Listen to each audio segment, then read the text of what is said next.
Sometimes I think we're a little bit too harsh on Dragon Ball Super. Don't get me wrong, it has flaws, major flaws, and it's totally valid to point out those flaws. But at the same time, I keep thinking, imagine what would happen if we used the same standards that we use to judge Dragon Ball Super on Dragon Ball Z. Hello everyone, my name is Gabby, the year is 1995, and it's time for another Dragon Ball Z review. This time we're reviewing episode 273. Majin Buu has absorbed Vegetto, and it looks like all hope is lost. But then the Kaioshin realize Buu's appearance hasn't changed like it did when he absorbed the others. It turns out Vegetto is still alive inside of Buu. He put up a barrier to prevent himself from being absorbed fully, and now he's going inside Buu to search for Gohan and the others. But the moment Vegetto dispels the barrier, he splits back up into Goku and Vegeta. For some reason, the inside of Buu's body prevents the Potara fusion. Vegeta, very happy about this, crushes his Potara. He doesn't want to fuse with Goku ever again from any circumstances, so the two of them leave to find the others. Goku and Vegeta journey through Majin Buu's body, attacked by bacteria and cells that just want to digest them. Goku gets attacked and covered by strange slime-like cells just as a giant worm appears and tries to eat both of them. What will happen next? So according to Filler Watch, everything to do with Vegetto not being absorbed properly and splitting up, and for Goku and Vegeta going off to find Majin Buu, that is all in the manga. Everything else is not in the manga, and that is all filler material. So, what did I like about this episode? Well, first of all, the Goku and Vegeta interactions. It's been a very long time since we've seen interactions like this. After all, because I thought Vegeta was dead and I thought he wasn't going to come back. Although this might end up being a final redemption, he might go back to the other world after this. But just the way that Goku and Vegeta interact, they do it very well.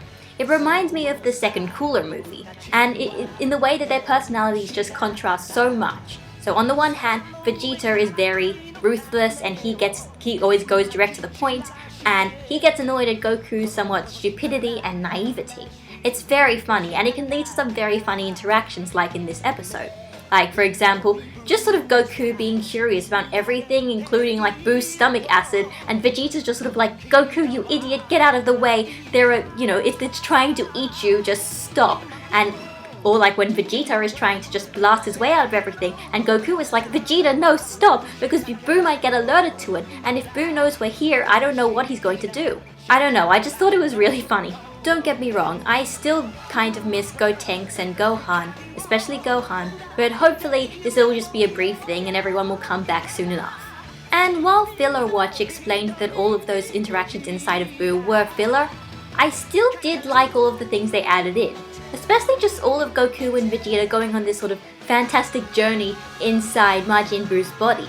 The fact that they had all these different things like Buu's stomach acid and Buu's like cells and Buu's different layers of places and his stomach and his intestines and everything, I just thought it was very interesting, and it added a lot more believability to Majin Buu as a thing that exists, because we never really got to see much of Majin Buu's anatomy. In fact, we kind of didn't assume that Majin Buu had any anatomy at all. We just thought he was a monster pretty much made entirely out of bubblegum. So the fact that he actually does have insides is kind of interesting. Although I don't think that explains the giant worms.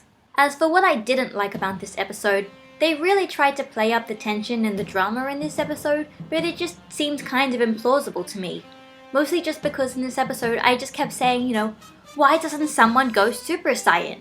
I mean, it makes sense. Why wouldn't they try to? Because sometimes they're in danger and they're not going Super Saiyan or, Super Saiyan 2 or 3. And I'm just thinking, these characters are some of the strongest characters alive, in the entire universe. Why aren't they using their full power? They shouldn't be having any trouble with stuff like this. Stuff like worms and cells, bacteria, really? Especially Goku, when he gets caught by some of those and then he can't really move properly, and I'm just like, you could get out of this in 2 seconds realistically if you really think about how strong they're supposed to be at this point.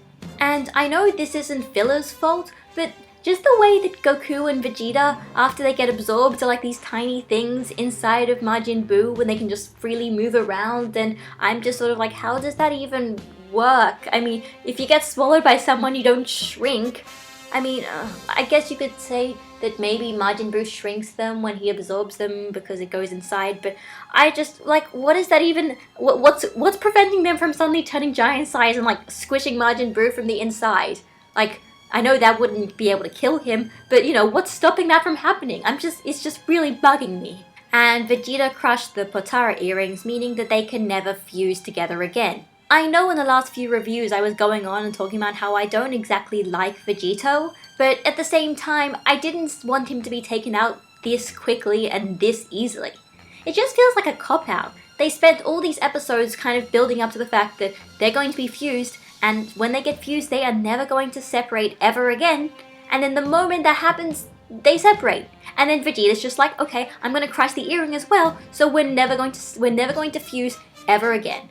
And I'm like, wow, way to take that plot tension out of the window, like, immediately. I know this was kind of in character for Vegeta, but it was just such an interesting character development for him to agree to put the Potara on in the first place. So having that thrown out the window is kind of sad, because they're regressing Vegeta's character again, just to make things more difficult. Also, this was an Uchiyama episode. Luckily, the outcry has gone down a bit for the past few years. I've never been one of those people who was on the Fire Uchiyama camp, but even then I know that his episodes are very noticeable, just because the way he draws everyone's faces, they just look off, and it can be kind of distracting. As for next episode, it looks like Goku and Vegeta are fighting strange sort of apparitions of Gohan, Gotenks, and Piccolo inside Majin Buu as another obstacle to face before they actually find them proper. This is a very strange turn of events, and I'm wondering how they're going to justify this, if they're going to justify this at all, or this is just another inexplicable part of Majin Buu's body. So that was Dragon Ball Z episode 273. And while it wasn't exactly offensive, this episode definitely felt like they were just trying to pad out time. While the filler material inside of Majin Buu's body was quite interesting, I don't think it really added that much to the story in the grand scheme of things, because we know what's going to happen and we know that this is really of no consequence. Not to mention the real heroes of the story, Goten, Trunks, and Gohan, have barely gotten anything to do because they're just sitting there waiting for their fathers to rescue them. I just hope this doesn't lead into another sort of filler arc, and hopefully we'll progress to the manga material a lot sooner. So this is Gabby, signing out, and I'll see you all next week. Bye guys! Do you see what I mean? And that episode came through a random number generator. I didn't just purposely go and try to look for a bad episode of Dragon Ball Z to review. It's interesting how times have changed. Obviously, that kind of scenario would not really exist, in that the English-speaking fanbase was not introduced to Dragon Ball Z at the same time it was airing in Japan. But it's interesting to look and see how the fanbase would have reacted if it is the same as it is nowadays. Now, I'm not saying you should stop hating Dragon Ball Super. And I'm not saying you should start hating Dragon Ball Z either. This was just a little observation that I thought was kind of interesting.